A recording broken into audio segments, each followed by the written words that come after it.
Hello chess lovers! I have a very impressive attacking game for you played by a Czech chess player David Navara. His opponent is Jan Helbich and the game was played in 1998 at Energy Cup.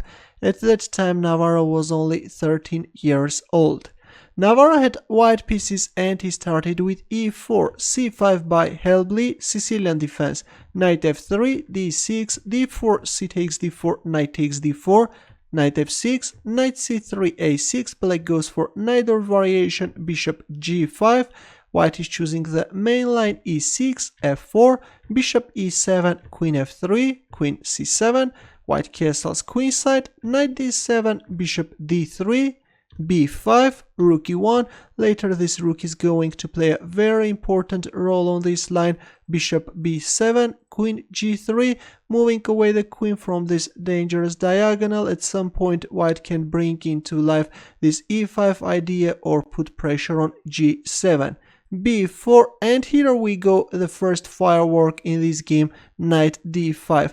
Actually this is a very standard sacrifice in Najdorf variation, and still this is a theory. This move has been seen many times. White is trying to open up the e-file and target black's king. Black accepted the sacrifice, e takes d5 and e5. Of course e takes d5 is also playable, but in this game we see e5, d takes e5, f takes e5, knight h5.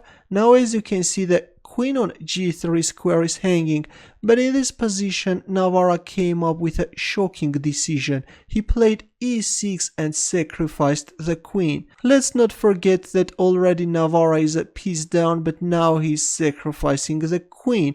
Let's see, but where is the compensation? Knight takes g3, e takes f7 check, king takes f7, rook takes e7 check, and king g8.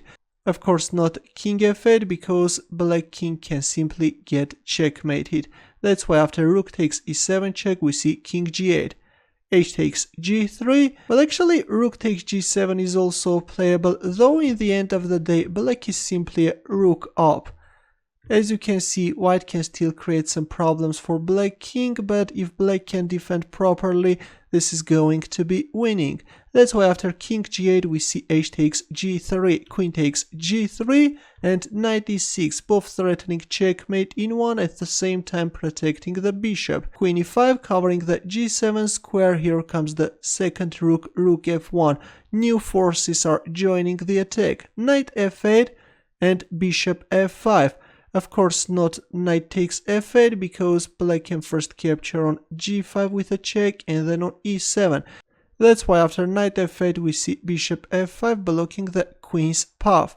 Bishop c8, a very passive move by black. Actually playing g6 would have been better. If knight takes f8 then black should give up the queen, and then g takes f5. If rook takes f5 then rook e8, still black is holding. But after bishop f5 we see bishop c8, and already the 8th rank is blocked and the rook penetrates the 8th rank, threatening checkmate in one.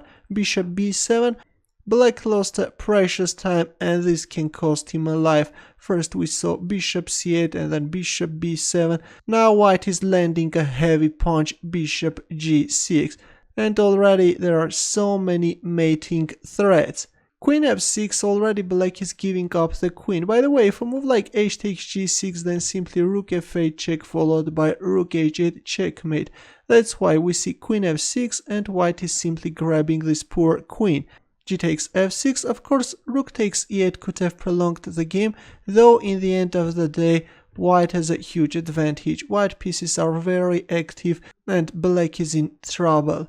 Let's go back. After bishop takes f6 we see g takes f6, rook takes f6, and here comes a desperate move by black, rook takes e8, but now white is simply placing the bishop on f7 square, and believe it or not, but this is a checkmate. A very crazy game, I think, by a 13-year-old chess player. That queen sacrifice on g3 square was just fantastic. Thanks for watching, and if you have any questions, don't hesitate to leave your comments. Good luck.